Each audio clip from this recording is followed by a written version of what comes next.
মুহতারাম মুসলিয়ান করম, সুস্থতা, সফলতা, এই সব কিছুই আল্লাহ রাব্বুল আলামিনের নিয়ামত। নিয়ামতগুলো এত বেশি আমাদের উপরে। কোরআনে কারীমে বলা হয়েছে, ওয়া ইন তাউদ্দু নি'মাতাল্লাহি লা তুহসুহা। যদি নিয়ামত রাজি গণনা করা শুরু করা হয়, তাহলে তা অসংখ্য অগণিত হওয়ার কারণে গণনা করা সম্ভবপর হবে না। অসংখ্য অগণিত নিয়ামত আল্লাহ তাআলা আমাদেরকে দিয়ে রেখেছে। আমরা এই নিয়ামতের কথাটা কখন বুঝি? যখন নিয়ামত সমূহ থেকে কোনো একটা নিয়ামত আমাদের হাতছাড়া হয়ে যায়। এর আগ পর্যন্ত বোঝার চেষ্টাও করি। নাক, কান, চোখ, গলা, পেট, পিঠ, মাজা ইত্যাদি সবকিছু ঠিক আছে, তো তখন আর শরীরের এই কদর, সুস্থতা নামক নিয়ামত অনুভূত হয় না। কিন্তু যেই অঙ্গসমূহের কোনো এক অঙ্গে অসুস্থতা নামক নিয়ামত আক্রমণ করে বসে, চোখে কম দেখে, কানে কম শুনি, হাত অবশ হয়ে যায়, হাত পা কাজ করা বন্ধ করে দেয়, তো তখন আস্তে আস্তে বুঝে আসে যে আমি তো কম শুনি, আমার ওই পাশের ভাইরা তো খুব ভালো শুনি, তার মানে আমি আসলে অসুস্থ। এখন তার কানের মর্যাদা বুঝে আসে, চোখের মর্যাদা বুঝে আসে, হাতের মর্যাদা বুঝে আসে। উচিত তো ছিল নিয়ামতটা হাতছাড়া হওয়ার আগেই, নিয়ামত দুর্বল হওয়ার আগেই, অসুস্থতা নামক নিয়ামত আমাকে পেয়ে বসার আগেই আমি সতর্ক হই এবং এই নিয়ামতের কদর করি। উচিত ছিল। ঠিক এমনি ভাবে খাওয়া দাওয়া, আমোদ প্রমোদ সবকিছু ঠিক আছে, 3 বেলা খাবার খুব ভালোভাবেই এসে যায়, ভালো ভালো খাবারের ব্যবস্থাও হয়ে যায়, ঘর ভাড়া, বাসা ভাড়া, বাড়ি ভাড়া ইত্যাদিও সব সুন্দরভাবে ইন্তজাম হয়ে যায়, তো তখন সম্পদ নামক নিয়ামতের কদর বুঝে আসে না। কিন্তু যেই কোনোভাবে ব্যবসায় অসফল হয়ে পড়ে, অথবা ব্যবসা প্রতিষ্ঠানে কোনো রকম আসমানি বালা, জমিনি বালা এসে যায়, সম্পদের মধ্যে ঘাটতি দেখা দেয়, তখন সম্পদ নামক নিয়ামতের কদর বুঝে আসে।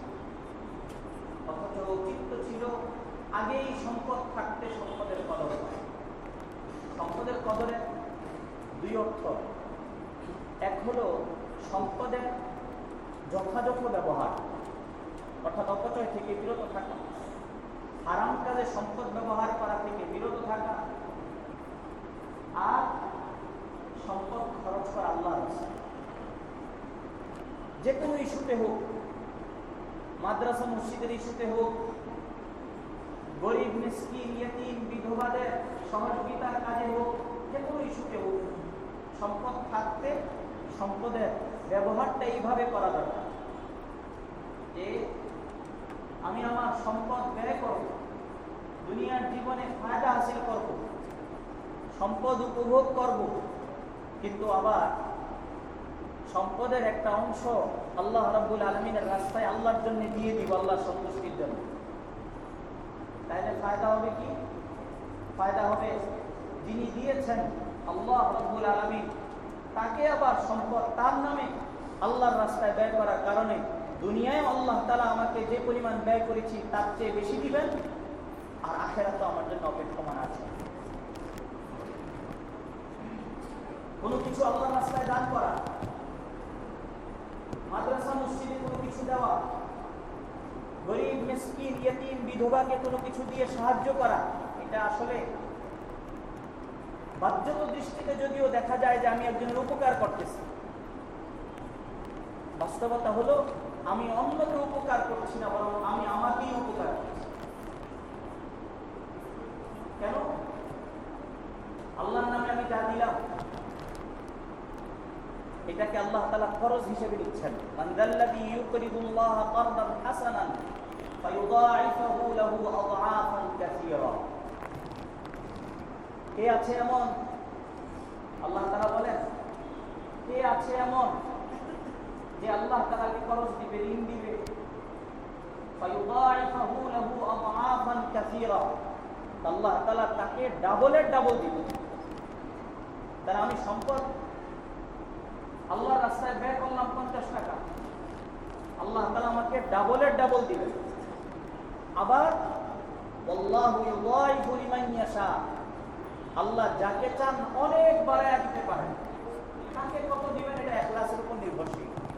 কে দান করার সময় কিভাবে কি মন নিয়ে দান করেছে এর উপরে নির্ভরশীল। মোট কথা, আল্লাহর রাস্তায় কোনো কিছু খরচ করতে পারা, দিতে পারা, দান করতে পারা, এটা বাহ্যত দৃষ্টিতে যদিও দেখা যায় যে মাদ্রাসা মসজিদকে আমি সহায়তা করলাম, আমি অনেক বড় দানবীর, ইতিম, বিধবা, মিসকিন, দরিদ্রকে আমি সাহায্য করলাম, আমি অনেক বড় দানশীল মনে হতে পারে, কিন্তু আসলে আমি অন্যকে যতটুকু সাহায্য করেছি তার চেয়ে বেশি আমার নিজেকে আমি সাহায্য করতে পারি। এই কারণে আল্লাহর রাস্তায় দান করতে পারাটা এটা সৌভাগ্যের ব্যাপার। সাহাবী রাসূল এই আয়াত নাযিল হয়েছে, হযরত তালহা ইবনে আব্দুল্লাহ রাদিয়াল্লাহু তাআলা আয়াত নাযিল হওয়ার পরেই বাড়িতে আসছেন।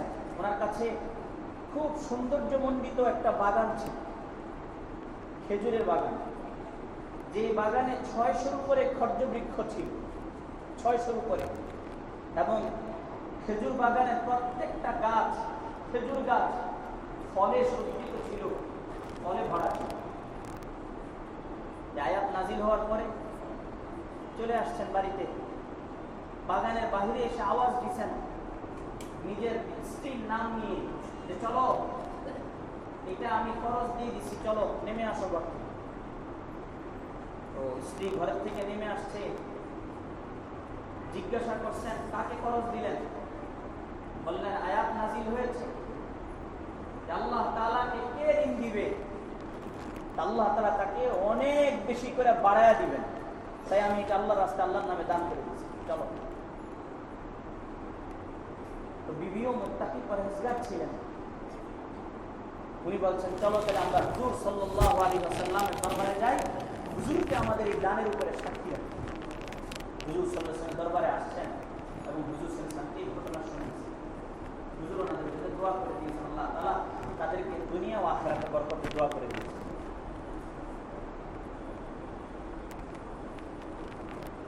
আল্লাহ রাব্বুল আলামিন বলেন, মুমিন হলো ওই ব্যক্তিরা আল্লাযীনা ইউনফিকুনা আমওয়ালাহুম,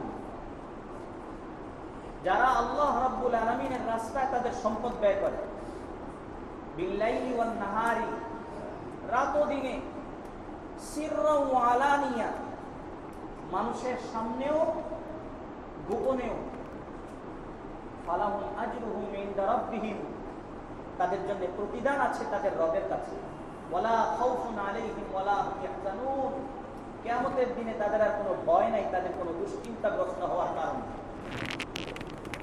মুমিনের আলামত বয়ান করছেন যে আল্লাহর দেওয়া সম্পদ আল্লাহর রাস্তায় ব্যয় করা হবে।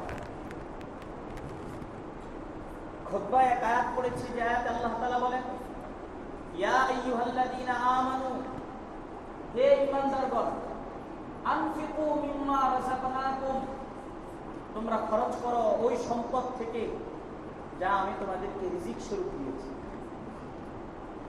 ওই সময় আসার আগে, আইয়াতিয়া ইয়াউমুল লা বাইউন ফীহি, যে দিনে কেনা বেচা হবে না,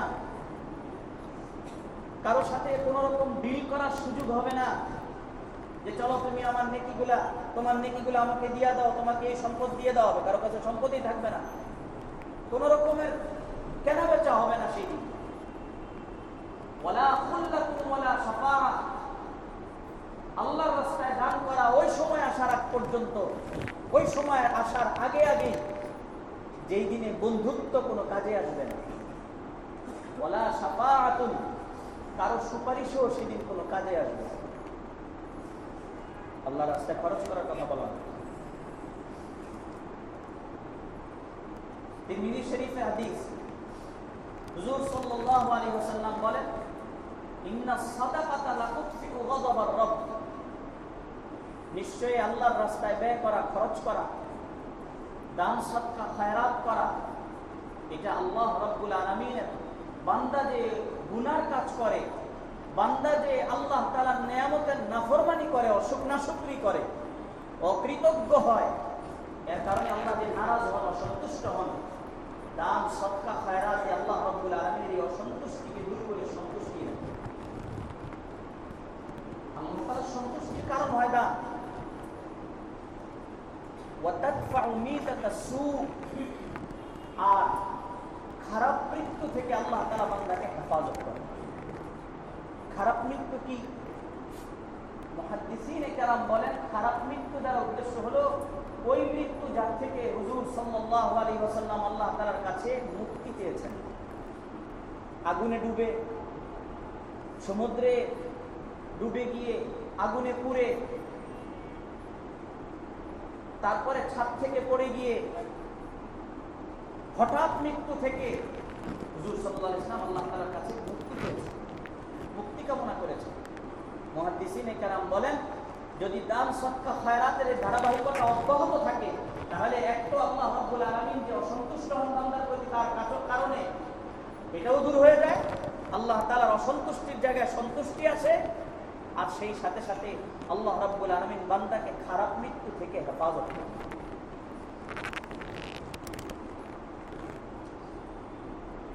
হযরত আবু হুরায়রা রাদিয়াল্লাহু তাআলা থেকে বলেন,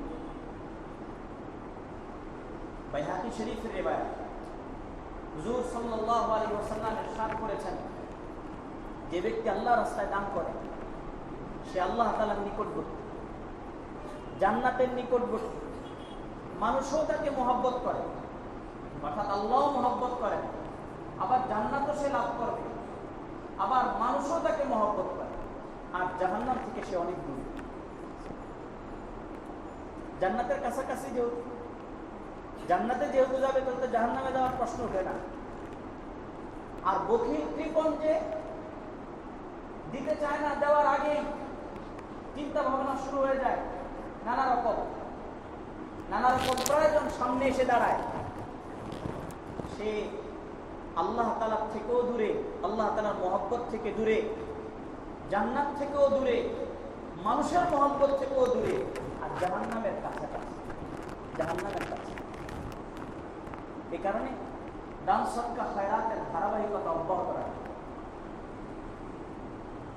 বুখারী ও মুসলিমের রিওয়ায়াত, হযরত আবু হুরায়রা রাদিয়াল্লাহু তাআলা আনহু রাবী, হুজুর সাল্লাল্লাহু আলাইহি ওয়াসাল্লাম ইরশাদ করেন, সাবআতু ইউযিল্লুহুমুল্লাহ ফি যিল্লিহি ইয়াওমা লা যিল্লা ইল্লা যিল্লুহু। 7 ব্যক্তি এমন হবে কিয়ামতের ময়দানে, আল্লাহ তাআলা ওই দিনে নিজ ছায়ায় এই 7 শ্রেণীর মানুষকে আশ্রয় দিবেন, যেই দিনে আল্লাহর ছায়া ব্যতীত আর ছায়া গ্রহণের কোনো জায়গা থাকবে না। ইয়াওমা লা যিল্লা ইল্লা যিল্লুহু। 7 ব্যক্তি, ইমামুন আদিলুন, রাজুলুন শাবুন নাশা ফি ইবাদাতিল্লাহ, ওয়া রাজুলুন দাআতহু ইমরাতুন যাতু মানসাবিন ওয়া জামালিন।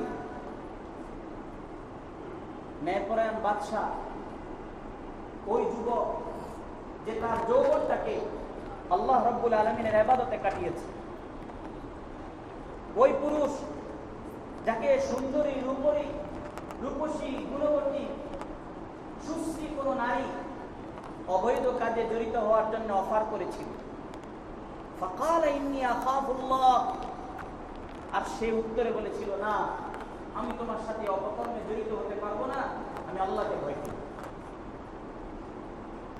ওয়া রাজুলুন তাসাদ্দাকা বিসাদাকাতিন, আর ওই ব্যক্তি যে আল্লাহ রাব্বুল আলামিনের রাস্তায় কোনো কিছু দান করে, ফাখাহা, অতঃপর এটাকে গোপন করে, মানুষের কাছে বইলা বেড়ায় না, হাত্তা লা তা'লামা শিমালুহু মা তুনফিকু ইয়ামিনুহু, এমনকি যদি সে ডান হাতে খরচ করে তো বাম হাতেও জানে না যে সে কি দিছে আল্লাহর রাস্তায়, অর্থাৎ গোপনে খরচ করে। ওয়া রাজুলান তাহাব্বা ফিল্লাহ, দুই বন্ধু, দুই ব্যক্তি যারা একজন আরেকজনকে আল্লাহ রাব্বুল আলামিনের কারণে মহব্বত করে। ইজতামা আলাইহি ওয়া তাফাররাকা আলাইহি, যারা আল্লাহর সন্তুষ্টির জন্য সম্পর্ক স্থাপন করে, আল্লাহর সন্তুষ্টি কামনায় তারা সম্পর্ক ছিন্ন করে। ওয়ারাজুলুন যাকারাল্লাহা খালিয়া, ওই ব্যক্তি যে গোপনে আল্লাহ রাব্বুল আলামিনকে স্মরণ করে, আর তার চক্ষু দিয়ে অশ্রু ঝরতে থাকে। আল্লাহ রাব্বুল আলামিন কিয়ামতের দিনে এমন 7 ব্যক্তিকে তার নিজ ছায়াতলে আশ্রয় দিবেন, কুদরতি ছায়াতলে, যে ছায়া ব্যতীত আশ্রয় গ্রহণ করার আর কোনো জায়গা থাকবে না। তার মধ্যে ওই ব্যক্তি ও রাজুলুন তাসাদ্দাকা বিসাদাকাতিন ফাআফাহা হাত্তা লা তা'লামা শিমালুহু মা তুনফিকু ইয়ামিনুহু, ওই ব্যক্তিও একজন যে ব্যক্তি আল্লাহর রাস্তায় কোনো কিছু খরচ করে এমন ভাবে, এত গোপনীয় ভাবে যে তার ডান হাতে খরচ করলে বাম হাতেও জানে না। তো পাশের মানুষ জানবে কি করে? আর দূরের মানুষ তো জানবেই না। এখন তো অভ্যাস হলো কোনো কিছু দান করে সাথে সাথে ফেসবুকে দিয়ে দেওয়া, কোনো কিছু দান করে বুঝাতে চাওয়া বারবার। তো ওই ব্যক্তি ছায়া পাবে, ছায়াতলে আশ্রয় পাবে যে ব্যক্তি দান করবে, কিন্তু দানের উপরে দানের খোটা দিবে না, দানের উপরে বলে বেড়াবেন। আল্লাহ তাআলা তাকেও ওই 7 ব্যক্তি, 6 ব্যক্তির সাথে তাকেও আল্লাহ তাআলা নিজ আরশের ছায়াতলে আশ্রয় দেবেন। হুজুর সাল্লাল্লাহু আলাইহি ওয়াসাল্লাম কত বড় সখী ছিলেন। এক কথায় হযরত জাবির ইবনে আব্দুল্লাহ রাদিয়াল্লাহু তাআলা বলেছেন, মা সুইলা রাসূলুল্লাহ সাল্লাল্লাহু আলাইহি ওয়াসাল্লাম শাইআন কাত্তু ফাকালা লা, কোনদিন এমন হয় নাই যে হুজুর সাল্লাল্লাহু আলাইহি ওয়াসাল্লামের কাছে আল্লাহর নামে কোনো কিছু চাওয়া হয়েছে আর তিনি বলছেন যে আমার কাছে নাই। এমন বলেন, থাকলে নিজে দিয়েছেন, না থাকলে ঘর দেখায়া দিয়েছেন, না থাকলে নাম বলে দিয়েছেন অমুকের কাছে যাও পাইবা। কোনো কোনো সময় অমুক সাহাবীকে ডেকে এনে বলেছেন যে খাবার ব্যবস্থা নেই, খাবারের ব্যবস্থা করো।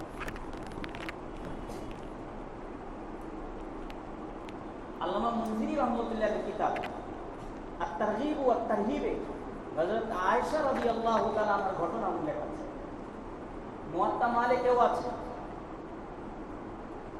হযরত আয়েশা সিদ্দিকা রাদিয়াল্লাহু তাআলা আনহার কাছে ইফতারি করার মতো কোনো কিছু ছিল না, শুধু একটা রুটি ছাড়া।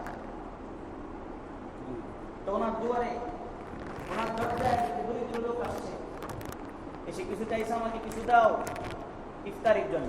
রুটি ছাড়া আর কিছুই ছিল না। হযরত আয়েশা সিদ্দিকা রাদিয়াল্লাহু তাআলা আনহা বলছেন, খাদেমাকে দাওয়াতে দিয়ে দাও রুটি।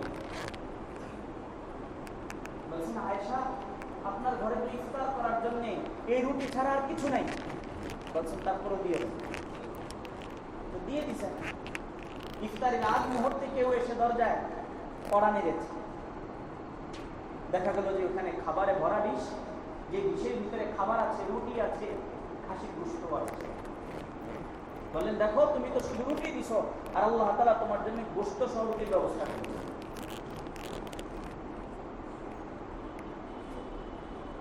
হযরত আবু বকর সিদ্দিক রাদিয়াল্লাহু তাআলা আনহু আল্লাহর রাস্তায় ব্যয় করার ঘটনা আমরা প্রায় শুনে থাকি। যে ঘটনা সুনানে আবু দাউদেও আছে এবং আল্লামা ইবনুল আসির জাজরি রাহমাতুল্লাহি আলাইহি কিতাব উসদুল গাবা ফি মারিফাতিস সাহাবায়ও আছে। গজওয়ায়ে তাবুকের সময় যখন কালেকশনের কাজ চলছিল, হযরত সাহাবায়ে কেরাম রিদওয়ানুল্লাহি আলাইহিম আজমাইন, তখন হযরত আবু বকর রাদিয়াল্লাহু তাআলা ঘরে গিয়ে ঘরে যা ছিল সব নিয়ে আসছেন। হযরত ওমর রাদিয়াল্লাহু তাআলা চিন্তা করেছেন যে আজকে হয়তো আমি, যেহেতু এখন দুর্ভিক্ষ চলছে, গরম, প্রচন্ড গরম চলছে, এই সময় এখনো ফল পেকে আসে নাই, ফসল উঠে নাই, সাহাবায়ে কেরামের কাছে পর্যাপ্ত পরিমাণে ওই অর্থকড়ি নেই, এই সময় আমি আমার ঘরের অর্ধেক সব দিয়ে দেব আল্লাহর রাস্তায়। আজকে মনে আবু বকর রাদিয়াল্লাহু তাআলা উপরে যেতে পারে। আসছেন আয়েশা বিনতে হুজুর সাল্লাল্লাহু আলাইহি ওয়াসাল্লাম জিজ্ঞাসা করছেন, আবু বকর ঘরে কি রেখে আসছে? বলছেন, আল্লাহ এবং তার রাসূলের নাম রেখে আসছে। এই আবু বকর রাদিয়াল্লাহু তাআলা আনহুর ঘটনাই মুসনাদে আহমদ, ইমাম আহমদ ইবনে হাম্বল রাহমাতুল্লাহি উল্লেখ করেছেন। হিজরতের সময় প্রায় 5 থেকে 6,000 দিরহাম ওনার কাছে ছিল, এগুলো উনি সাথে করে নিয়ে গেছেন, যে রাস্তায় যদি কোথাও হুজুর সাল্লাল্লাহু আলাইহি ওয়াসাল্লামের জরুরত হয়, প্রয়োজন পড়ে, সাথে করে নিয়ে গেছেন। আবু কুহাফা হযরত আবু বকর সিদ্দিক রাদিয়াল্লাহু তাআলার বাবা চলে যাওয়ার পরে ঘরে আসছেন, এসে জিজ্ঞাসা করছেন হযরত আসমা রাদিয়াল্লাহু তাআলা আনহাকে, আবু বকর রাদিয়াল্লাহু তাআলা আনহু, যে শুনেছি যে তোমার বাবা হিজরতের সময়, হিজরত করার সময় সবকিছু নিয়ে গেছে সাথে করে, মনে হয় তোমার জন্য খাবারের কোনো কিছু রেখে যান। আবু কুহাফা অন্ধ ছিল তখন। হযরত আসমা রাদিয়াল্লাহু তাআলা আনহা বলেন যে আমি তখন বাহিরে গিয়ে কিছু পাথরের টুকরা এনে আমার আব্বা যে জায়গায় দিনার ও দারাহিম, দিরহাম ও দিনার রাখতেন ওই জায়গায় রেখে দাদা আবু কুহাফার হাত ওইখানে ঘুরে দিচ্ছে।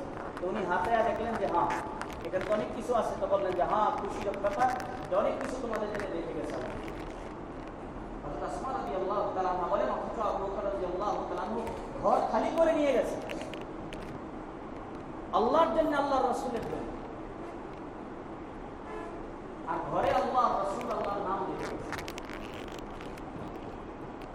দান সদকা খয়রাতের গুণ।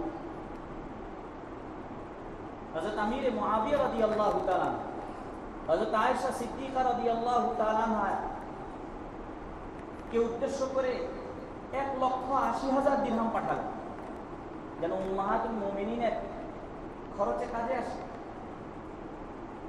তো উনি খাদেমকে ডেকে বললেন, যাও মদিনার অলিতে গলিতে কোনো দরিদ্র অথবা কোনো জেলবন্দী কোনো মানুষ যদি থাকে, কোনো বিধবা যদি থাকে, আসতে বলো। আর এই 1,80,000 দিরহাম একদিনের ভিতরে আল্লাহ রাস্তায় খরচ। সাহাবায়ে কেরাম রিদওয়ানুল্লাহি আলাইহিম আজমাইনের অবস্থা ছিলই। তাবুকের যুদ্ধে হযরত ওমর রাদিয়াল্লাহু তাআলা অর্ধেক সম্পদ ঘর থেকে নিয়ে আসলেন। হুজুর সাল্লাল্লাহু আলাইহি ওয়াসাল্লাম তো একের পর এক বলে যাচ্ছেন, আর কে কি দিবা দাও। হযরত ওমর বিন খাত্তাব রাদিয়াল্লাহু আনহু যে ঘটনা আবু দাউদ শরীফে কিতাবুল ওয়াসায়ার ভিতরে আছে, হযরত ওমর রাদিয়াল্লাহু তাআলা বলেন, আমি হুজুর সাল্লাল্লাহু আলাইহি ওয়াসাল্লামের কাছে প্রস্তাব দিলাম যে ইয়া রাসূলুল্লাহ, আমার একটা উন্নত মানের একটা ভালো দামি জমি আছে, যদি আপনি আমাকে অনুমতি দেন আমি এটা আল্লাহর জন্য, আল্লাহর রাস্তায় দান করে দিতে পারি। হুজুর সাল্লাল্লাহু আলাইহি ওয়াসাল্লাম অনুমতি দিলেন, দান করে দিলেন। সাহাবায়ে কেরাম রিদওয়ানুল্লাহি আলাইহিম আজমাইন দান সৎকার ব্যাপারে কতটা সচেতন ছিল এবং আগ্রহী ছিল। হযরত আলী রাদিয়াল্লাহু তাআলা ঘরে খাবারের কোনো ব্যবস্থা নাই, বাইরে বেরোলেন, ইহুদির কাছে গেলেন, সে বলল আমার বাগানে পানি দাও, গাছে পানি দিলেন, বদলা স্বরূপ তাকে কিছু জব দিলেন। জবগুলো নিয়ে গেলেন ঘরে, সেখানে 3 ভাগে ভাগ করলেন, 1 ভাগ রেখে ওইটাকে রুটি বানালেন। খাবেন, বসছেন, এই সময় দরিদ্র ব্যক্তি দরজায় হাতে, যে আমি কোনো কিছু খাইনি, আমার খাবার নাই, দাও খাবার দাও। হযরত আলী রাদিয়াল্লাহু তাআলা আনহু বললেন তাকে দিয়ে দিলেন। 3 ভাগের আরেক ভাগ ছিল, 2 ভাগ ছিল, আরেক ভাগ আবার তৈরি করে আবার বসলেন। কোনো ইয়েতিম এসে দরজায় করানো যে আমি কিছু খাবার নেই, আমাকে খাবারের ব্যবস্থা করো। হযরত আলী রাদিয়াল্লাহু তাআলা আনহু এবারও দিয়ে দিলেন। তৃতীয়বার আবার যতটুকু ছিল ততটুকু নিয়ে রুটি তৈরি করে খাবার খাইতে বসলেন। এই সময় জেলবন্দি কোনো মানুষ এসে উপস্থিত হলো, সেও চাইলো যে আমার খাবারের কোনো ব্যবস্থা নাই, আমার খাবারের ব্যবস্থা করো। হযরত আলী রাদিয়াল্লাহু তাআলা আনহু এটাও দিয়ে দিলেন। আল্লামা ওয়াকিলি রাহমাতুল্লাহি কিতাব আসবাবুন নুজুলে ওয়ায়ুতিমুনা আত-তাআমা আলা হুব্বিহি মিসকিনান ওয়া ইয়াতীমান ওয়া আসীরা, শানে নুজুল উল্লেখ করেছেন হযরত আলী রাদিয়াল্লাহু তাআলা আনহু। আল্লাহ রাব্বুল আলামিন হযরত আলী রাদিয়াল্লাহু তাআলা আনহুর এই কাজকে কত পছন্দ করেছেন, যার কারণে আয়াত নাযিল করে দিয়েছেন। মুহতারাম মুসলিয়ান ইকরাম, হযরত আলী রাদিয়াল্লাহু তাআলার ঘটনা থেকে একটা সূক্ষ্ম বিষয় আমাদের যা বুঝার, সেটা হলো এই যে দান সদকা খয়রাত কখনো নির্ধারিত কোনো নির্দিষ্ট মাসের জন্য নয়, যে শুধু রোজা আসলে আমরা দান সদকা খয়রাত করব, শুধু শুক্রবার আসলে আমরা দান সদকা খয়রাত করব, শুধু কোনো মৌসুম সময় আসলে শুরু করব না। এটা সব সময়ের জন্য, সব সময়ের জন্য এটা জারি ও সারি থাকা যায়, সবসময় এই ধারাবাহিকতা অব্যাহত রাখা। জামিয়া মাদানিয়া বাড়িধারা আপনাদের এই প্রিয় প্রতিষ্ঠান। আমাদের এবারের শিক্ষা কার্যক্রম আল্লাহ চাহেন তো রবিবার থেকে শুরু হবে আনুষ্ঠানিকভাবে। ছাত্র ভাইয়েরা সবাই এসে যাবে। প্রচন্ড গরম হওয়ার কারণে মাদ্রাসা কর্তৃপক্ষ এই সিদ্ধান্ত নিয়ে 1 সপ্তাহ ছুটির ব্যবস্থা করেছে। এখনো আমাদের ছাত্র ভাইয়েরা সবাই এসে পৌঁছেনি। তো ছাত্র সংখ্যা প্রায় 3000। এই 3000 ছাত্র, এর ভিতরে আমি নিজে দেখেছি আমাদের মোহতামিম সাহেব দাওয়াত বারাকাতুহুল আলিয়া যখন সাইন করছিলেন, তো সেখানে ভর্তির জন্য ছেলেরা আসছে, ছাত্ররা আসছে। হযরত দাওয়াত বারাকাতুহু বলেছেন যে আমাদের এখানে থাকারও ব্যবস্থা নাই, খাওয়ারও ব্যবস্থা নাই, আমাদের আবাসন এত ছাত্র জায়গা দিতে পারবে না আমাদের যে জায়গা আছে। কিন্তু জোর করে হুজুর আমি থাকা খাওয়া আমার দায়িত্বে, তবুও আমাকে একটু ভাবে এখানে থাকার একটু পড়ার ব্যবস্থা করে। আলহামদুলিল্লাহ আল্লামা নূর হোসেন কাসিমি রহমতুল্লাহ আলাইহির ইখলাসের বদৌলতে এবং জামিয়া মাদানিয়া বাড়িধারা আসাতিজা কেরামের ইখলাসের বদৌলতে আল্লাহ তাআলা এই প্রতিষ্ঠানকে এভাবে কবুল করেছে। দেশের বিভিন্ন স্থান থেকে ছাত্ররা এই প্রতিষ্ঠানে আসে পড়ে এবং আপনাদের সকলের সুদৃষ্টির মাধ্যমেই আল্লাহ রাব্বুল আলামিন এই প্রতিষ্ঠানকে চালাচ্ছেন। জামিয়া এবারের যে ছাত্র সংখ্যা, সেই হিসেবে এই মসজিদে নামাজ পড়া, এত ছাত্র নিয়ে মসজিদ, মসজিদের বাহির, অন্য সময়ও তো আমাদের পুরো চত্বর ঘুরে যেত। 5 ওয়াক্ত নামাজ এই অবস্থা, এই ছাত্র সংখ্যা নিয়ে এই অবস্থায় মসজিদে নামাজ পড়া, এটা এই গরমের ভিতরে অনেকটাই কষ্ট। এই কারণে জামিয়া মাদানিয়া বাড়িধারা কর্তৃপক্ষ সিদ্ধান্ত নিয়েছেন আপনাদের এই প্রিয় প্রতিষ্ঠানের এই মসজিদে অনেকগুলো এসি লাগানোর প্রয়োজন, যেন ছাত্রদের সুবিধা হয়, আপনাদেরও যেন নামাজে 5 ওয়াক্ত নামাজে আপনারা এসে তৃপ্তি সহকারে নামাজ পড়তে পারেন, মনোযোগ সহকারে নামাজ পড়তে পারেন। এই ব্যবস্থা, এই সিদ্ধান্তকে সামনে রেখে আমি জামিয়া মাদানিয়া বাড়িধারা এই জায়গার ছোট্ট দায়িত্বশীল হিসেবে আপনাদের কাছে আকুল আবেদন জানাবো যে আল্লাহ রাব্বুল আলামিন যাদেরকে তৌফিক দিয়েছে, দেখুন দান সদকা খয়রাতের ব্যাপারে বলতে গেলেই আমাদের তৌফিকটা ছোট হয়ে যায়। আমি চতুর্দিক চিন্তা করে দেখি যে আমার তো দেওয়ার কোনো সামর্থ্য নেই, অথচ অন্য সব কাজ করার ক্ষেত্রে আমাদের সামর্থ্য নেই। দিনই কাজে নিজের মনটাকে বড় করে আল্লাহ যাদেরকে যে পরিমাণ সামর্থ্য দিয়েছেন, সামর্থ্য অনুযায়ী এই মসজিদে যে এসি লাগানোর সিদ্ধান্ত কর্তৃপক্ষ নিয়েছেন, এই এসির কাজে, এসি লাগানোর কাজে এসি দিয়ে অথবা টাকা পয়সা দিয়ে আমরা যারা সহায়তা করার তৌফিক রাখি, আমাদের যাদের সুযোগ আছে, আমরা 2 হাত খোলা রেখে আল্লাহ রাব্বুল আলামিনের সন্তুষ্টির জন্য, আমাদের মরহুম মরহুমা যারা আত্মীয় স্বজন আছেন, দুনিয়া ছেড়ে চলে গেছেন, তাদেরই সালে সওয়াবের জন্য, আমাদের নিজেদের ভবিষ্যৎ আখিরাতকে সৌন্দর্যমণ্ডিত করার জন্য আমরা এই কাজে, এই মোবারক কাজে, বরকতময় কাজে শরীক হতে পারি। এখানে যারা উপস্থিত আছি এখন, আমরা তো আমাদের ব্যক্তিগতভাবে দিবই যে যেভাবে পারি। আর যারা এখানে নেই কিন্তু আমাদের জানাশোনার মধ্যে আছে, অনেকে বন্ধু বান্ধব আছে যাকে একটু বললেই সেই কাজে, মোবারক কাজে, বরকতময় কাজে শরীক হবেন, তাকেও আমরা বলবো এবং তাকেও উদ্বুদ্ধ করবো এই কাজে শরীক হওয়ার জন্য। এখন এই মজলিসে এখানে যদি কেউ থাকেন, আমাদের মুয়াজ্জিন সাহেবের কাছে কাগজ আছে, কলম আছে, এই মজলিসে যদি কেউ থাকেন, মেহরবানি করে একটু নাম লেখালে ভালো হয় যে হুজুর আমি ব্যক্তিগতভাবে 5টা এসি দিব, অথবা 6টা এসি দিব, 2টা দিব, 1টা দিব, 3টা দিব, অথবা আমি এসি বাবদ এত টাকা দিব। এখানে যারা আছে আমাদের সামর্থ্য অনুযায়ী একটু লেখো, সামান্য একটু সময় নিব, 2-4 মিনিট, আমরা আমাদের সামর্থ্য অনুযায়ী একটু হাত উঠাই, যারা মুয়াজ্জিন সাহেব ওদিকে যাবে। এখানে যারা আছে, এখানে ভিতরে বাহিরে যাদেরকে আল্লাহ তাআলা সামর্থ্য দিয়েছেন, আমরা নাম লেখাই। শুধু এসি লাগালে আমি ফায়দা হাসিল করব, আমি নামাজ পড়বো তাই আমার ভালো লাগবে, এই কারণে নয়, বরং এই এসি যতদিন থাকবে এর সওয়াব পাইতে থাকবে, আমি পাবো, আমার মৃত আত্মীয় স্বজন পাবে, আমার নিজের জীবনে, দুনিয়ার জীবন আল্লাহ তাআলা বরকত দিবেন, আখিরাতেও আল্লাহ তাআলা আমাদেরকে বরকত দিবেন। এখানে যারা আছে প্রস্তুতিতে নাম লেখাই, মেহরবানি করে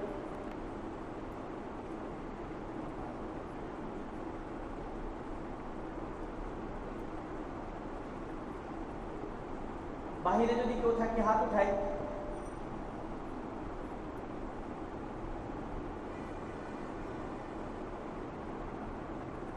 যেহেতু ব্যয়বহুল চিন্তার বিষয়, অনেকে বাসা বাড়িতে পরামর্শ করবেন,